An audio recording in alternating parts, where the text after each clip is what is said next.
Hello friend, study अड्डा के YouTube channel में एक बार आपका फिर से स्वागत है। देखिए, अगर आप हमारे चैनल पे पहली बार आ रहे हैं तो हमारे चैनल को सब्सक्राइब करके प्लेलिस्ट एक बार जरूर चेक करें।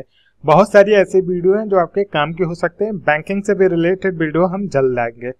तो आज जो हम देखेंगे 30 अप्रैल को जो पहला शिफ्ट हुआ है उसके जो मैथ का क्वेश्चन है उसका पार्ट 1 हमने तो अपलोड किया है, लेकिन कुछ और पार्ट 2 है। ये जो बाकी क्वेश्चन बचे हैं वो कवर कर लेते हैं, ठीक है। बाकी 3 क्वेश्चन नहीं कवर कर रहे हैं, वो ग्राफ से रिलेटेड 2 क्वेश्चन थे और 1-2 क्वेश्चन और नहीं मिल पाया, मतलब टोटल मेरे पास 21 क्वेश्चन नहीं मिल पाए हैं, तो वो कवर कर लेते हैं। देखते हैं 1 और 20 के बीच अभाज्य संख्या का औसत क्या है। देखिए, इसमें पहले देखेंगे अभाज्य संख्या कौन कौन सी है 1 से 20 के बीच में। तो 2, 3, 5, 7, 11, 13, 17, 19। अगर इनको सबको जोड़ेंगे तो हमारा कितना आएगा 77, 77/8। अब इसको देखिए 9 × 72, 5, 77। यहां से हम आंसर देख सकते हैं, यही होगा 9 सही 5/8। अगले क्वेश्चन पे चलते हैं। किसी परीक्षार्थी को परीक्षा उत्तीर्ण करने के लिए 40% अंक प्राप्त करते हैं, ठीक है। वह 180 अंक प्राप्त करता है और बराबर अंकों से अनुत्तीर्ण हो जाता है। परीक्षा में पूर्णांक कितने हैं? देखिए, 180 अंक प्राप्त करता है और इतने ही अंकों से कितना क्या हो जाता है, फेल हो जाता है या अनुत्तीर्ण हो जाता है। तो 180 अंक पाता है, he secure 180 marks and fail by an equal number, means 180 marks। तो टोटल कितना हुआ 360। और परीक्षा उत्तीर्ण करने के लिए कितना चाहिए 40%, मतलब उसे 360 मार्क्स चाहिए, मतलब 40% बराबर कितना दिया है 360। तो 100 बराबर 360/40 × 100, कितना आंसर आ जाएगा 900। हमारा आंसर क्या होगा 900। थर्ड क्वेश्चन देखते हैं। पीटर ने कोई वस्तु मूल कीमत पर 20% के छूट पर खरीदी। उसने खरीद मूल्य पर 40% बढ़ाकर बेच दिया। देखिए 20% बराबर क्या होता है 1/5, मीन्स अगर उसका जो मूल कीमत 5 रुपए है तो उसने छूट पे खरीदी है तो 1 रुपए कम 4 पे खरीदी है, ठीक है। ये हो गया।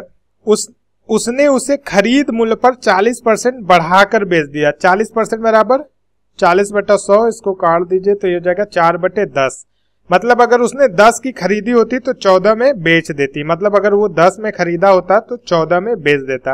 अब ध्यान से देखिए, यहाँ पे आप बोल रहे हैं 4 है, यहाँ पे बोल रहे हैं 10 है, तो इसको 10 कैसे बनाए? 4 को 2.5 से गुणा कर दे, 10 हो जाएगा, बिल्कुल हो जाएगा। तो दोनों तरफ आप 2.5 से गुणा कर दीजिए, तो ये हो गया आपका 10 और 5 × 2.5 मतलब 5 दूना 10, 12.5।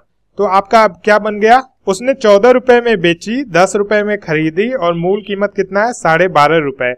तो नया बिक्री मूल्य मूल कीमत से कितने प्रतिशत अधिक है? तो मूल कीमत कितना है आपका 12.5, कितना अधिक है 1.5 रुपए अधिक है, प्रतिशत पूछा है × 100।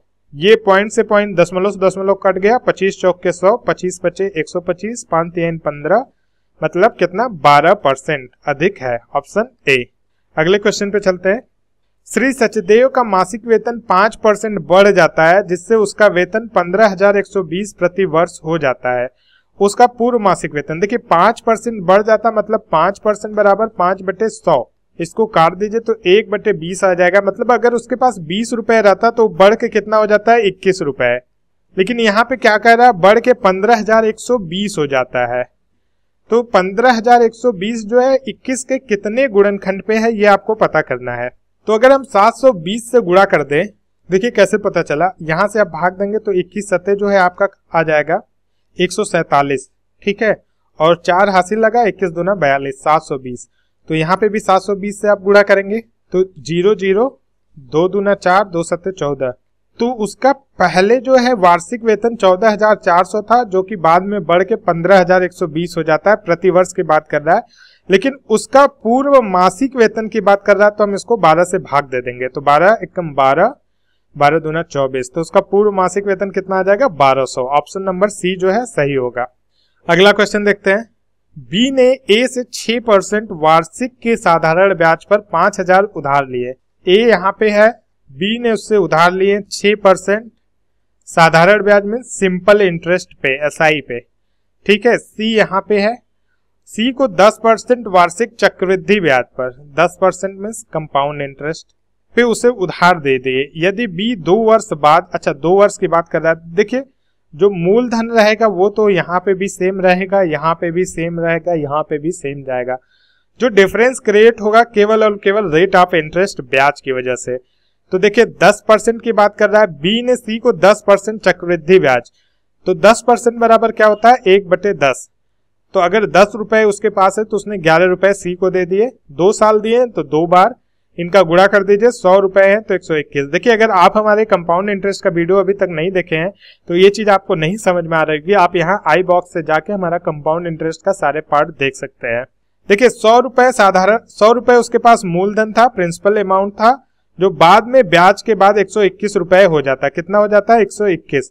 तो उसे चक्रवृद्धि 2 साल में कितना चक्रवृद्धि ब्याज प्राप्त हुआ, 21 रुपए का चक्रवृद्धि ब्याज प्राप्त हुआ।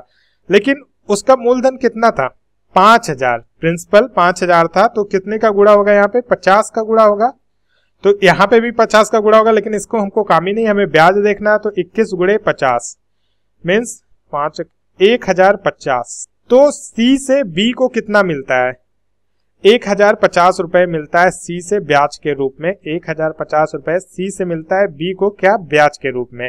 और बी को ए को कितना देना है 6% के हिसाब से साधारण ब्याज देना है, सिंपल इंटरेस्ट। तो 5000 का 6% का साधारण ब्याज 2 साल का कितना होगा 12%।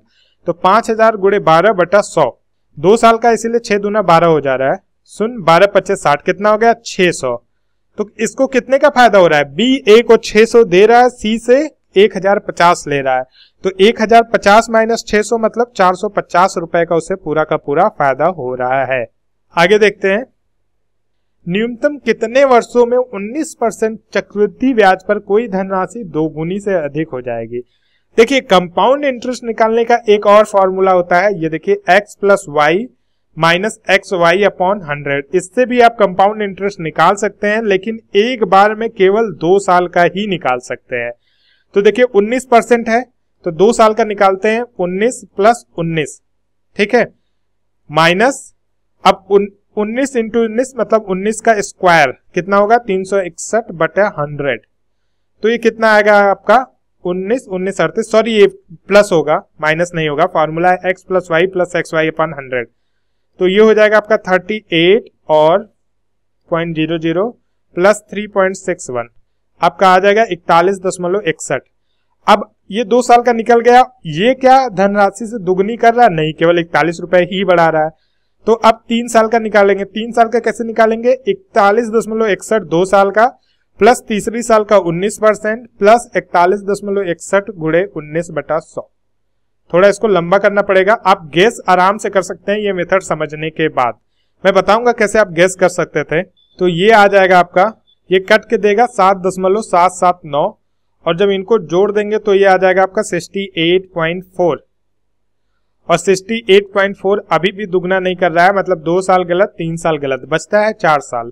तो 68.4 चौथी साल के लिए प्लस 19 प्लस 68, ये देखिए मैं केवल फार्मूले पे रख रहा हूँ x plus y plus x y upon 100, क्योंकि ये हर 2 साल का ही निकाल पाता है, गुणे 19/100। और ये आ जाएगा आपका, ये तो सेम रहेगा, प्लस 19 भी सेम रहेगा। और जब गुणे बटे 100 करेंगे तो मैं इसको पहले से गुणा कर चुका हूँ 12.99 और इसको ऐड करेंगे तो 100.39 और ये आपका जो है दाग गया। तो आपका आंसर क्या होगा 4 वर्ष। आप कैसे गेस कर सकते हैं, ये देखिए 19% है, 2 साल का चक्रवृद्धि ब्याज 19 दूना 38, सॉरी साधारण ब्याज 38 रुपए, तो चक्रवृद्धि ब्याज क्या होगा इसी के राउंड होगा, 2-3 रुपए अधिक होगा, मतलब 40 रुपए के राउंड मान ले। क्या ये धनराशि के बराबर दुगना हो रहा है, नहीं। 3 साल में 19 दूना 38 57।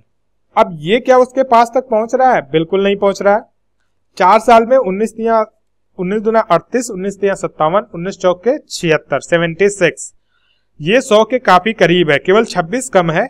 आप एक आइडिया लगाइए थोड़ा सा, अगर यहाँ पे आप 2 बढ़ा रहे हो और यहाँ पे 4 बढ़ा रहे हो, यहाँ पे 6 बढ़ा रहे हो, तभी ये 84 बच जाता है। तो आप 4 वर्ष का पहले निकालिए, अगर नहीं आता है तो फिर 5 वर्ष का, जो मैंने कंपाउंड इंटरेस्ट का फॉर्मूला बताया था यहाँ से, वहां उससे निकाल सकते हैं या कोई भी फॉर्मूला फॉलो करके। अगला क्वेश्चन देखते हैं। देखिए क्रमशः त्रिज्या के क्रमशः 3 सेंटीमीटर 4 सेंटीमीटर और 5 सेंटीमीटर त्रिज्या की शीशे की 3 छोटी गोलियां, अच्छा गोला है, एक एकल गोला बनाने के लिए गलाई जाती है। नए गोले का व्यास क्या होगा, देखिए जो नए गोले का वॉल्यूम होगा 4/3 पाई आर क्यूब, इसको बड़ा आर लिख लेते हैं, वो बराबर होगा तीनों छोटे गोले के वॉल्यूम के बराबर। और आप ये फॉर्मूला दिमाग में बैठा लीजिएगा, जब भी कभी आए क्वेश्चन तो यही लगा लीजिएगा, R3 क्यूब। और इसमें से आप इसको कॉमन कर लीजिए, 4/3 पाई 4/3 पाई। तो जब ये कॉमन कर लेंगे तो आपका क्या हो जाएगा, R1 cube plus R2 cube and plus R3 cube. ये तो कट गया यहाँ से। तो ऐसे क्वेश्चन में कैपिटल R क्यूब बराबर आपका क्या हो जाएगा, R1 cube plus R2 cube and plus R3 cube. R1 R2 आपको पता है 3 है तो 3 3 का 9 3 27, 4 है तो 64, 5 है तो 125। इन तीनों को जोड़ देंगे तो आ जाएगा 216। R क्यूब बराबर 216। तो R बराबर आपका क्या आएगा, 6। क्या क्वेश्चन में क्या पूछा है, नए गोले का व्यास क्या होगा, त्रिज्या नहीं पूछा है। आपने क्या निकाला है, त्रिज्या। व्यास कितना हो जाएगा, डी आर। व्यास बराबर क्या होता है, 2 गुने त्रिज्या, त्रिज्या का दुगना, तो 6 गुणे 2। नए गोले का व्यास कितना आ जाएगा, 12 सेंटीमीटर। ऑप्शन नंबर ए सही है। अगला क्वेश्चन, राहुल ₹400 में एक पुस्तक खरीदता और ₹500 में उसे बेच देता है। क्रय मूल्य के प्रतिशत और फिर विक्रय मूल्य के प्रतिशत के रूप में उसके लाभ के बीच कितना अंतर है। देखिए, क्रय मूल्य का प्रतिशत की बात जब करता है, कॉस्ट प्राइस पे परसेंटेज पूछ रहा है, मीन्स 400 में 100 रुपए का फायदा होता है तो 100 प्रॉफिट अपॉन कॉस्ट प्राइस कितना, 400 गुणे 100।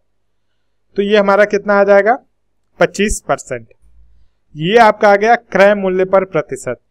विक्रय मूल्य पर प्रतिशत पूछ लिया तो इसका क्या मतलब हुआ, ये जो 500 में बेचे हैं ना उस पे कितना प्रतिशत फायदा हुआ। विक्रय मूल्य पर प्रतिशत मतलब नीचे क्या हो जाएगा आपका एसपी, सेलिंग प्राइस हो जाएगा। ये देखिए ये आपका सीपी है, ठीक है, क्योंकि ये कॉस्ट प्राइस पे पूछा है। अब सेलिंग प्राइस पे प्रॉफिट का परसेंट पूछ रहा है, कितने का फायदा होता है, 100 रुपए का गुणे 100। ये कट गया तो कितने का फायदा हुआ, 20% का। क्वेश्चन क्या पूछा है, तो उसके लाभ के बीच कितना अंतर है। तो 25% से 20% घटा देंगे तो हमारा आंसर कितना आ जाएगा, 5%। ऑप्शन नंबर सी हमारा सही होगा। अगला क्वेश्चन देखते हैं। देखिए, एक टोकरी में 222 लाल गेंदे हैं। एक लड़का उसमें से 6 लाल गेंदे निकाल लेता है और उनके स्थान पर 12 सफेद गेंद रख देता है। ऐसा वह तब करता रहता है जब तक कि सभी लाल गेंदों के स्थान पर सफेद गेंद न हो जाए। टोकरी में रखी गई सफेद गेंदों की संख्या ज्ञात कीजिए। देखिए 222 लाल गेंदे हैं और 6 लाल गेंद एक बार में निकालता है, तो देखते हैं कितनी बार निकाल सकता है। 6 त्रिक 18, 6 सत्ते 42, 37 बार में। देखिए पूरा पूरा कट जा रहा है। अगर पूरा पूरा नहीं कटता तब थोड़ा सा क्वेश्चन जो है टिपिकल होता है, लेकिन पूरा पूरा कट जा रहा है तो 37 बार ये निकालेगा और ये 37 बार 12 गेंदे रखेगा। तो गुणा कर दीजिए, 37 गुणे 12, 2 सत्ते 14 4, हासिल लगा 1, 2 3 6, 7 एकम 7, 7 6 13, 1 14 4, हासिल लगा 1, 3 एकम 3 1 4। हमारा आंसर कितना आ जाएगा, 4 4 4, ऑप्शन नंबर बी। अब अगला क्वेश्चन देखते हैं, लास्ट क्वेश्चन। देखिए क्वेश्चन क्या बोल रहा है, एक लंबवृत्तीय बेलन की ऊंचाई आधार के त्रिज्या से 3 गुनी है, ठीक है। The height of right circular cylinder is 3 times the radius of the base. If the height were 4 times the radius, the volume would be 1078 cc. Means यदि ऊंचाई त्रिज्या से चौगुनी होती है तो उसका आयतन पहले से 1078 सीसी अधिक हो जाता है। आयतन का फॉर्मूला क्या होगा, पाई आर स्क्वायर एच, ठीक है। और क्या बोल रहा है, अगर बेलन की ऊंचाई आधार की त्रिज्या से 3 गुनी है, मतलब आर बराबर 3r। पहला तो ये बोल रहा है तो इसको क्या लिख सकते हैं, pi r square 3r, H की जगह 3r हमने लिख दिया। फिर बोल रहा है यदि ऊंचाई त्रिज्या से चौगुनी हो जाए, means pi r square 4r, h बराबर 4r, तो उसका आयतन पहले से 1078 सीसी अधिक हो जाता है। ये 1078 सीसी अधिक है तो इक्वेशन बराबर करने के लिए 1078 इधर जोड़ देंगे। तो हमारा इक्वेशन क्या बनेगा, 1078 plus pi r square 3r बराबर पाई आर स्क्वायर 4r। अब इसको हम क्या करेंगे, 1078 इधर ही रहने देते हैं, pi r square 4r minus pi r square 3r। Common क्या होगा, पाई आर स्क्वायर कॉमन कर लेते हैं तो 4r माइनस 3r, तो ये हमारा क्या हो गया, पाई आर क्यूब, और ये हो गया 1078। तो r क्यूब बराबर क्या हो जाएगा आपका, 1078 अपॉन पाई, पाई की वैल्यू पुट कर दीजिए 22/7, जो नीचे 7 है वो ऊपर चला जाएगा और 22 से ये कट जाएगा, 22 49, तो r क्यूब बराबर 49 गुणे 7, या 49 को आप क्या लिख सकते हैं, 777। तो r बराबर आपका क्या आ गया, 7। तो आधार की त्रिज्या क्या हो गई, 7 सेंटीमीटर। तो ये जो है सुबह के शिफ्ट में जो मैथ आया था वो आपका कवर हो गया। अब हम शाम के शिफ्ट का मैथ कवर कर लेते हैं, उसके बाद जीएस, रीजनिंग और इंग्लिश। इंग्लिश का आज नहीं, इंग्लिश का हम आपको कल शाम तक पेपर देंगे, कोशिश करेंगे कि जीएस का आपको दे दे आज ही। तो अगर आपको वीडियो अच्छा लगा हो तो प्लीज लाइक और अपने फेसबुक पेज पे शेयर जरूर कीजिएगा। Thank you friend.